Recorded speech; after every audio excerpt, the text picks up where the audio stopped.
A-bas-le-ciel has started a revolution. He has stormed the Bastille, and heads are now going to roll.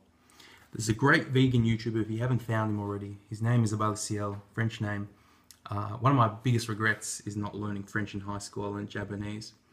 And unfortunately, I've just been forgetting it. Because you don't use it, you lose it a bit. So, as they say in Japanese, Nihongo o dandan wasarete imasu. I think what's incredible about A-bas-le-ciel is that he would also understand Japanese. Very intellectual type, bringing a lot of really intellectual debate to the vegan community on YouTube. And I really just commend you for it. If you want to find him, maybe YouTube, Google, Why I Am Not French, and you'll find his channel. I really recommend it.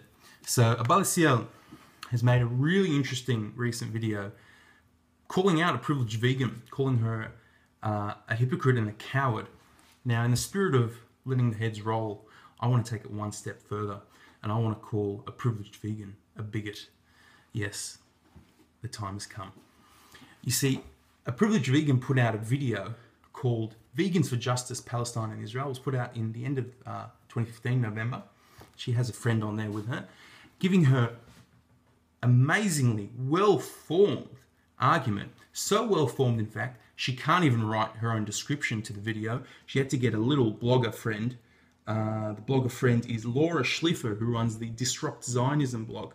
Schliffer, perhaps of Jewish origin, perhaps she's racked with guilt and a poor lack of Jewish history and knowledge to be, true to her roots. So a real big problem right there, right off the bat. If you can't even write your own description, perhaps your idea is not well, formulated enough for you to actually divulge to the, public in the realm of ideas. So that's just something to be mindful of, some advice for future videos from you, a privileged vegan. So I think one of the really important starting points in discussing why the BDS movement is so flawed, why they're filled with bigots, and why a privileged vegan is a bigot, is we first need to look at the overarching argument of the BDS movement, and that is this really false and myopic narrative. The narrative starts in their video at 1914. That's how far back they go in history.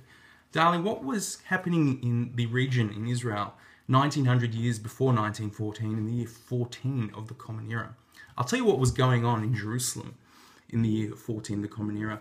My ancestors were priests in the temple, in the Jewish temple, in the Second Jewish Commonwealth in Jerusalem. And Mahmoud Abbas is the current president, leader of the Palestinian Authority in his 12th year of his 4-year term. His ancestors were probably some nomads drinking wine and burying their daughters and worshipping idols somewhere in the desert, nowhere near Jerusalem. So that's what was going on in the year 14. Don't come with your false and myopic narrative starting looking at the region in 1914. What was happening in 14 of the Common Era? What was happening in 360 BCE? This is very important when you look at the Jewish claim to Israel. And that is because the left and the bigots of the BDS movement, they back every native title, every anti-colonialist movement except that of the Jews. In their misguided and misunderstanding, they come and call the Jews colonialists. Let me tell you, darling, the Jews are the true anti-colonialists. Because do you know why? We kicked out the colonialists, the arch-colonialists, the British, in 1948. From 1917 to 1948, British mandate Palestine was occupied by the British. The Jews came back, native title, Jews are native to Judea. What was happening in 14 of the Common Era? Jews were there, and we kicked out the arch-colonialists through our anti-colonialism, through our national movement, through our native title. And I should know, my grandfather was a member of one of the factions of the Jewish underground, the Haganah. He was 16 at the time. So this is something to be mindful of. This false narrative that the Jews are somehow colonialists, and it's rooted in a stupid, asinine understanding of race, and that Jews are somehow a race. They think all Jews are European, all Jews look like me. Well, I've got some news for you. If you were well informed enough to write your own description, you would know that not all Jews are Ashkenazi, of European origin. About half are Sephardic, which means North African, Middle Eastern origin. We also have a sizable Ethiopian Jewish community in Israel. And around the world, Jews from all different regions, all different countries, Jews of all different shapes and sizes indeed. So this is something to be mindful of. Don't read the Jewish versus the Arab conflict in Israel in this kind of white colonialist understanding. It's false. It's a false narrative. Now, before just to explain European origin, you see, German-Polish ancestry, mine. Before that would have been Spain. Before Spain, it would have been Rome. And they came to Rome as slaves because where did they come from before Rome? They came from Jerusalem. They came from Israel. They came from Judea. The people of Israel are the natives of the land of Israel. Jews are native to Judea. We are part of the peoples from Judea. You need to understand this. So complete false narrative right off the bat from BDS. Now we need to address some of the really asinine kind of vegan arguments brought in this video, somehow to derail all the great vegan work that's being done in Israel. So we've got the false narrative. False narrative about the conflict and colonialism in general.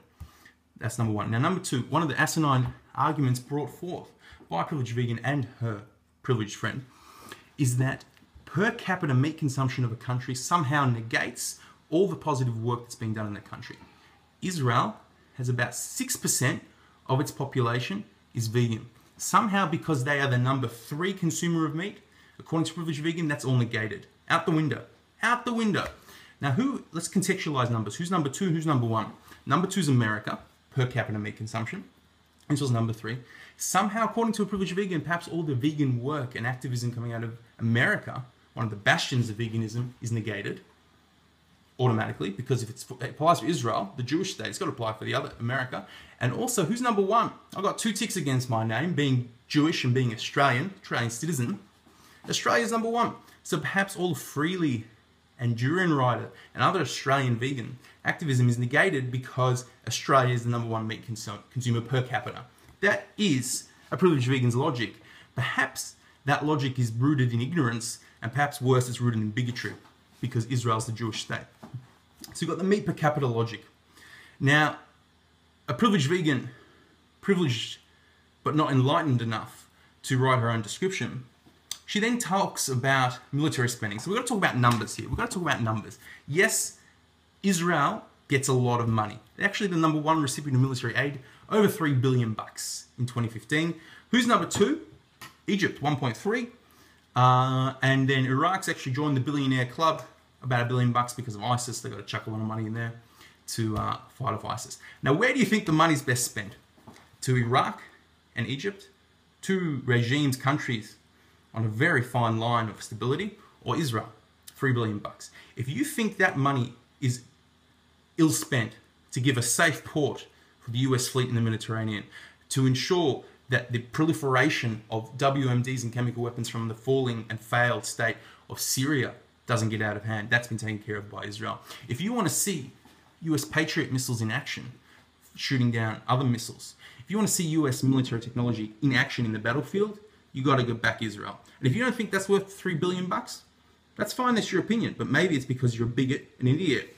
So we need to contextualize numbers further. So we've got to look at the US budget. I just pulled up a pie chart of the US budget, nationalprioritiesproject.org. Now look at budget figures. The figures I've kind of corroborated with other areas. So what was the 2015 budget of US spending? 3.84 trillion. So the 3-point-something billion spent, a trillion is 1,000 billion. So 1,000th of that is less than 0.1%. So 0.1% of the budget went to US military aid directly to Israel. So privileged vegan and the BDS ilk and the paranoid individuals who are paranoid about Jews are worrying about 0.1% of the American budget. Yes, that's a lot of money, but it's 0.1%, it's immaterial. What percentage of the total military spending is the US military aid to Israel? US military spending, $609.3 billion, 16% of the total spending. So 600 billion, we'll just round it, 600 billion around 3 billion, 1/200, about a bit more than 0.5%. So 99.5% of military spending is not going to Israel, but they're worrying about the 0.5%. Perhaps a better question for vegans is, what portion of military spending is going to feeding the troops, and what are we feeding the troops?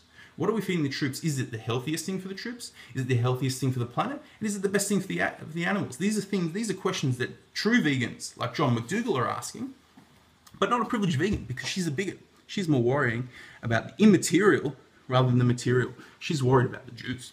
She's a bit paranoid as well.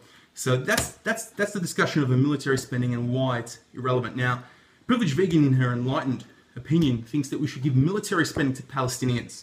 Perhaps it's in the US taxpayers' interests. Instead of, a strong democratic military ally fighting off ISIS and, WMDs and terrorist groups, we should back the Palestinians so that they can murder people like the Focal family, so that they can murder people like the 2 US citizens who have been murdered in the past 6 to 8 months with this recent terror wave. Ezra Schwartz, he was a Jewish student studying in Israel, 18 years old, he went to volunteer, he was gunned down.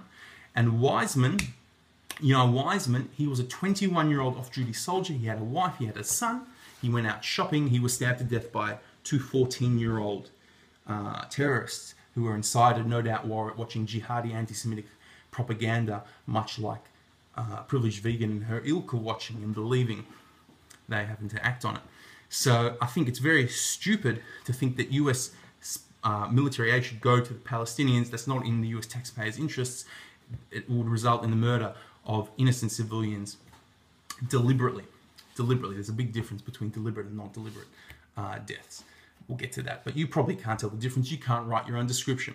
So, you know what, privileged vegan, you think military aid should go to the Palestinians, you're joining strange bedfellows like Iran, who are now giving $7,000 to every terrorist family. So you've got some strange bedfellows there.